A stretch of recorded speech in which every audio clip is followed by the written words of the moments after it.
আগামীতে যারা ডাব্লিউপি বা কেপি এসআই বা কনস্টেবলের জন্য গ্রাউন্ড করবে তাদের জন্য টিপস বা সতর্কবার্তা দুটোই বলতে পারো।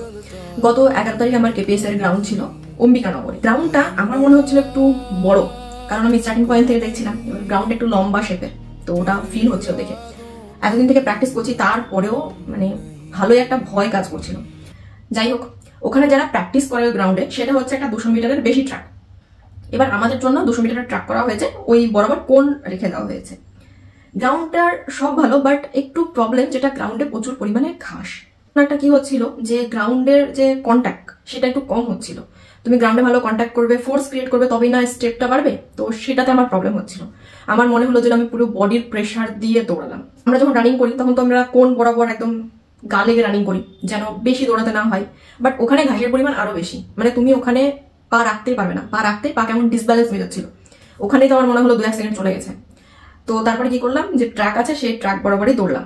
এবার এটা হতে পারে যে আমরা ফার্স্ট ব্যাচ, আবার মেয়েদের তো পায়ের প্রেশার একটু কম পড়বে, তো সেই জন্য প্রবলেম হতেই পারে। যাই হোক, যদি এমন কোনো ছেলে থাকো যে কেপিএসসি রিসেন্ট গ্রাউন্ড করেছো, অবশ্যই তোমার এক্সপিরিয়েন্স একটু শেয়ার করো, আমি ওটাকে পিন করে দেবো। এবার যে প্রবলেমটা হচ্ছে, যাদের হয়তো 2-3 সেকেন্ডের জন্য ফেল করছে বা করবে, আমার মনে হয় গ্রাউন্ডটা যদি একটু মেনটেন থাকতো তাহলে হয়তো সেটা হতো না। তবে যাই হোক, এটা একান্ত আমার নিজস্ব মতামত। ওখানে এমন মেয়েও আছে যারা 1:35-এ গ্রাউন্ড কমপ্লিট করে দিচ্ছে। এটা আমি তোমাদেরকে ভয় দেখানোর জন্য বলছি না, জাস্ট আমার নিজের এক্সপিরিয়েন্সটুকু শেয়ার করছি। তবে মাঠ যথেষ্টই ভালো।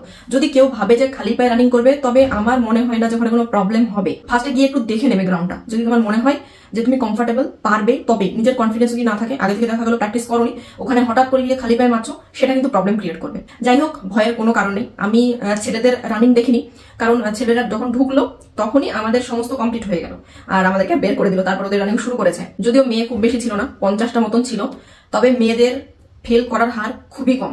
ওই 50 জনের মতো, খুব বেশি হলে 6 থেকে 7 জন ফেল করেছে, বাকি সমস্ত ফিট। ফাইনালি আমার রান কমপ্লিট হয়েছে। সময় লেগেছে 1 মিনিট 44 সেকেন্ড। যদিও আমার এর আশেপাশে সময় লাগে কিছু কম বা বেশি, ওখানে একটা জিনিস ফিল হলো যে একটু বেশি কষ্ট হলো। মানে ওই যেটা বললাম, গ্রাউন্ডের কন্ট্যাক্টটা খুবই কম, তো সেই কারণে হতে পারে। আবার এক্সামের প্রেশার, সেটা একটা ভয়ের কারণ হতে পারে।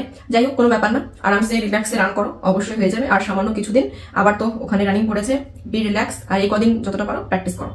সো তোমরা তো অনেকে দেখলাম রানিং করতে গেছিলে, অবশ্যই তোমাদের কেমন কি করলে সবাই নিজের একটু এক্সপিরিয়েন্সটা শেয়ার করো। যদি কারো প্রবলেম হয়ে থাকে বা হয়তো কেউ ফেল করতেও পারো, সেটাও একটু শেয়ার করতে পারো।